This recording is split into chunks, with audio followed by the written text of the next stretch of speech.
کیوں پسند نہیں تمہیں حسن؟ کیا برائی ہے اس میں جو تم اس کے لیے اس طرح بات کر رہی ہو؟ نتالیہ حویلی سے دور باغ میں ٹہلتی ہوئی موبائل پر اپنی سہیلی مہک سے پوچھنے لگی۔ تم نے کب اس میں بچوں والی حرکتیں دیکھ لیں؟ وہ تو سب سے یوں ہی شغل بازی کرتا ہے تاکہ دوسروں کے چہرے پر مسکراہٹ لانے کا ذریعہ بنے، اور اتنا پڑھ لکھ کر کیا کرنا ہے اسے؟ تمہیں شاید معلوم نہیں ذوالفقار انکل کے پاس کتنی ساری زمینیں اور باغات ہیں، اور پھر میرے بابا جو اتنی ساری پراپرٹی میرے نام کر گئے ہیں، اس کا کیا؟ نتالیہ موبائل فون پر مہک کو بتانے لگی۔ کم سے کم حسن اس کے کمال چچا کے ایب نارمل بیٹے سے تو لاکھ درجے بہتر تھا، جس سے کمال چچا اس کی شادی کروانا چاہتے تھے، اور سب سے بڑھ کر حسن اس سے محبت کرتا تھا۔ کال کاٹنے کے بعد نتالیہ سوچتی ہوئی باغ میں ٹہل رہی تھی، تب گیلی مٹی اور کھاد اس کی دونوں چپلوں میں بھر گئی۔ اف، یہ کیا ہو گیا؟ وہ جھک کر اپنے پاؤں دیکھتی ہوئی منہ بنا کر بولی۔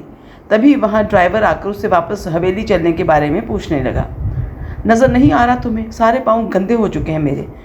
اچھا تم ایسا کرو، گاڑی سٹارٹ کرو، میں آتی ہوں تھوڑی دیر میں، کیونکہ اب شام ڈھل رہی تھی اور اندھیرا ہونے والا تھا۔ نتالیہ ڈرائیور کو دیکھ کر بولی۔ اس کا ارادہ سامنے نہر میں اپنے پاؤں اور سلیپرز دھونے کا تھا۔ چھوٹی بی بی حسن صاحب نے فوراً گاڑی منگوائی ہے، انہیں ضروری کام سے شہر نکلنا ہے۔ ڈرائیور کی بات سن کر نتالیہ کچھ سوچتی ہوئی بولی، ارے ہاں، آج تو حسن کو ضروری کام سے شہر جانا تھا۔ تم ایسا کرو، گاڑی لے جاؤ، یہاں سے قریب ہی تو ہے حویلی، میں چہل قدمی کر کے آ جاؤں گی۔ نتالیہ کی بات پر ڈرائیور پریشان ہوتا اسے دیکھنے لگا۔ بھلا شام کے وقت وہ ایسے کیسے اسے چھوڑ کر چلا جاتا؟ حسن سے اس کو جوتے ہرگز نہیں کھانے تھے۔ ارے تم یہاں کھڑے ابھی تک مجھے گھور کیا رہے ہو؟ جاؤ بھائی، میں آ جاؤں گی۔ اب کی بار نتالیہ تھوڑا سختی سے بولتی ہوئی نہر کی طرف چل دی، جبکہ ڈرائیور پریشان ہوتا گاڑی کے پاس آیا۔ وہ جیب سے موبائل نکال کر حسن کو ساری صورتحال بتانے کا ارادہ کر ہی رہا تھا جب اسے وہاں حیدر کی گاڑی نظر آئی۔ تم اس وقت یہاں کیا کر رہے ہو؟ حیدر وہاں موجود ڈرائیور سے پوچھنے لگا۔ نتالیہ بی بی کے کہنے پر انہیں یہاں شام میں لایا تھا، ڈرائیور جو حیدر کو بتا ہی رہا تھا۔ بات مکمل ہونے سے پہلے وہ دونوں نتالیہ کی زوردار چیخ پر نہر کی طرف بھاگے۔ تمہارا دماغ درست ہے کہ نہیں؟ اپنی عمر دیکھو اور اپنی حرکتیں دیکھو، آخر کیا ضرورت تھی تمہیں اس وقت سوئمنگ کرنے کی؟ حیدر جو نتالیہ کو نہر میں ڈوبنے سے بچانے کے بعد ڈرائیور کو وہاں سے روانہ کر چکا تھا، نتالیہ کو ہوش میں لانے کے بعد اس پر غصہ کرتا ہوا نتالیہ سے پوچھنے لگا۔ سوئمنگ نہیں کر رہی تھی، بلکہ اپنے دونوں پاؤں دھو رہی تھی۔ دونوں سلیپرز نہ جانے کیسے نہر میں چلی گئیں، جس کی وجہ سے میں بھی ہمیشہ کی طرح کم عقلی اور اپنی حرکتوں پر ملنے والے تانوں کو نظر انداز کرتی وہ ہلکی آواز میں منمنائی تھی۔ یعنی تم اپنے سلیپرز کو بچانے کے لیے خود نہر میں کود پڑی؟ کم عقل لڑکی، تمہارا اور حسن کا واقعی کچھ نہیں ہو سکتا۔ اب یہی کھڑی رہ کر مجھ سے مزید باتیں سننی ہے یا واپس حویلی چلنا ہے؟ ڈرائیور کو میں بھیج چکا ہوں۔ حسن کی بار بار کال آ رہی تھی اس کے موبائل پر۔ حیدر شرمندہ سی کھڑی نتالیہ کو مزید جھڑکتا ہوا اپنی نظروں کا زاویہ دوسری سمت کرتا اپنی گاڑی کی طرف چل دیا۔ کپڑے گیلے ہونے کی وجہ سے نتالیہ کے جسم سے چپک گئے تھے، دوپٹہ بہتا ہوا نہ جانے کہاں چلا گیا تھا۔ نتالیہ کے حلیے کو دیکھتے ہوئے حیدر نے ڈرائیور کو روانہ کیا تھا اور وہ خود ہی نتالیہ کو لے کر حویلی پہنچنا چاہتا تھا۔ چاچو، اپنی پشت سے آتی ہوئی نتالیہ کی آواز پر حیدر جیسے ہی مڑا، نتالیہ فوراً اس کے سینے سے آ لگی۔ نتالیہ کی اس حرکت پر وہ بری طرح سچپٹا کر رہ گیا۔ ایک پل کے لیے وہ کچھ بول نہیں سکا تھا، پھر نتالیہ کو خود سے جدا کیا۔ کیا مصیبت پڑ گئی ہے تمہیں؟ ماتھے پر بل سجائے غصہ ضبط کیے وہ نتالیہ کا گھبرایا ہوا چہرہ دیکھتا اسے پوچھنے لگا۔ وہ وہاں درخت کے اوپر سانپ۔ مجھے ایسی موت نہیں مرنا، اور شادی سے پہلے تو بالکل نہیں مرنا۔ پلیز چاچو، مجھے بچا لیں۔ نتالیہ نے ایک بار پھر درخت کی طرف دیکھا۔ سانپ درخت کی شاخ سے اتر رہا تھا۔ وہ دوبارہ خوفزدہ ہوتی حیدر کے سینے سے لگ چکی تھی۔ سانپ تمہاری حرکتیں دیکھ کر تمہیں ڈسنے کا ارادہ ترک کر کے خود شرماتا ہوا یہاں سے جا چکا ہے۔ اب دور ہو کر کھڑی ہو تم مجھ سے، کم عقل لڑکی۔ تمہارے اندر عقل اور شرم نام کی کوئی چیز موجود بھی ہے کہ نہیں؟ حیدر نے آخری جملہ غصے میں بولا تو نتالیہ حیدر سے الگ ہوتی اسے دیکھنے لگی، جو ناگوار نظروں سے اسے دیکھ رہا تھا، مگر نتالیہ نے کہاں شرمندہ ہونا تھا۔ کون سی بے شرمی کی ہے میں نے؟ آپ کو چھوٹی عمر سے چاچو کہتی ہی نہیں بلکہ سمجھتی بھی آئی ہوں، اور چاچو تو باپ جیسے ہوتے ہیں۔ کیا ہوا اگر کوئی سہما ہوا بچہ ڈر کے مارے اپنے باپ کے قریب آ گیا تو؟ اس میں ایسی کون سی بے شرمی ہو گئی؟ ارے باپ کو تو اپنی اولاد سے شفقت دکھانی چاہیے، مگر آپ تو باپ رے باپ، توبہ۔ نتالیہ اپنی جھجک کو ایک طرف رکھتی ہوئی آخری جملہ کانوں کو ہاتھ لگاتی ہوئی بولی۔ یعنی موقع پڑنے پر شرمندہ ہونے کی بجائے وہ حیدر کو اپنا باپ بنا کر اس کی بیٹی بن چکی تھی۔ اب ایسے غصے سے کیا گھور رہے ہیں؟ نتالیہ حیدر کی سنجیدہ نظروں سے گھبراتی ہوئی اس سے پوچھنے لگی۔ جب تم پیدا ہوئی تھی تب سے دیکھ رہا ہوں، تم میں 21 سالوں میں صرف تمہاری جسمانی نشوونما ہوئی ہے، ذہنی طور پر تم ابھی بھی وہیں کی وہیں ہو۔ حیدر اس کی کمکلی پر افسوس کرتا ہوا گاڑی کی طرف چل پڑا، مگر وہی دور سے آتی دوسری کار کی ہیڈ لائن ان دونوں پر پڑی تو نتالیہ بنا دوپٹہ کی وجہ سے فوراً حیدر کی پشت پر چھپ گئی۔ جاؤ گاڑی میں بیٹھو جا کر فوراً، حیدر نتالیہ کی طرف گاڑی کی چین بڑھاتا ہوا بولا، جسے نتالیہ پکڑتی وہاں سے تیز قدم اٹھاتی حیدر کی گاڑی کی طرف چل پڑی۔ ارے حیدر کیسے ہو بھئی، کافی دنوں بعد نظر آئے، لگتا ہے تم تو شہر کے ہی ہو کر رہ گئے ہو۔ یہ تمہارے ساتھ میں کون تھی؟ کمال کی بھتیجی تھی نا، مگر اس کی منگنی تو ذوالفقار کے بیٹے سے ہوئی ہے، پھر یہ اس وقت تمہارے ساتھ یہاں؟ کہیں تم چچا بھتیجا دونوں ہی تو جائیداد کے لالچ میں اس بچی کے پیچھے نہیں لگے ہوئے ہو؟ چودھری اسلم اپنی گاڑی سے نیچے اترتا حیدر کے پاس آتا ہوا اس سے بولا، تو حیدر نے اس کی بات پر چودھری اسلم کا گریبان پکڑ لیا۔ اپنی ذہن کی گندگی کو اپنے ذہن تک محدود رکھو، اب اگر تم نے کوئی بھی الٹی سیدھی بات کی تو میں تمہارا وہ حشر کروں گا جس کے ذمہ دار تم خود ہوگے۔ حیدر غصے میں چودھری اسلم کو دھمکی دیتا ہوا بولا۔ چودھری اسلم نے حیدر کا ہاتھ اپنے گریبان سے ہٹایا اور دوبارہ اپنی گاڑی کی طرف بڑھ گیا۔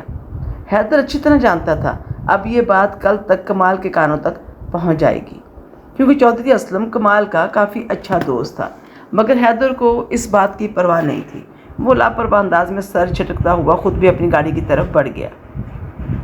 صبح بیدار ہوتے ہی وہ غائب دماغی سے چھت پر لٹکے پنکھے کو دیکھنے لگا جو تیز رفتاری سے چل رہا تھا۔ آہستہ آہستہ کل رات ہوئے سارے واقعات کو سوچتا وہ بیڈ سے اٹھ کر ہاتھ بڑھا کر اپنی شرٹ پہنتا مسلسل نتالیہ کے بارے میں سوچ رہا تھا۔ کل رات شدید غصے کے باعث وہ نتالیہ کو اپنے کمرے سے جانے کے لیے کہہ چکا تھا۔ حسن کی کم عقلی اور بچگانہ حرکت کی وجہ سے جو کچھ ہو چکا تھا اس میں نتالیہ کا قصور ہرگز نہیں تھا، مگر اس کے باوجود وہ نتالیہ پر غصہ نکال چکا تھا، کیونکہ حالات کو دیکھتے ہوئے اور ذوالفقار کی بات کو مانتے ہوئے اسے نتالیہ سے نکاح کرنا پڑا تھا۔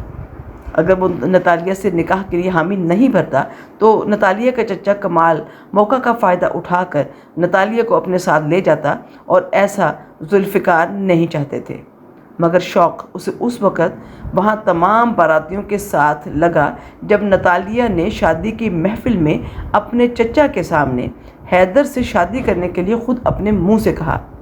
نتالیہ کی اس حرکت پر حیدر کا دل چاہا تھا کہ وہ سرعام اس کا گلا دبا ڈالے، مگر ذوالفقار کا منہ دیکھتے ہوئے اسے نتالیہ سے شادی کے لیے حامی بھرنا پڑی۔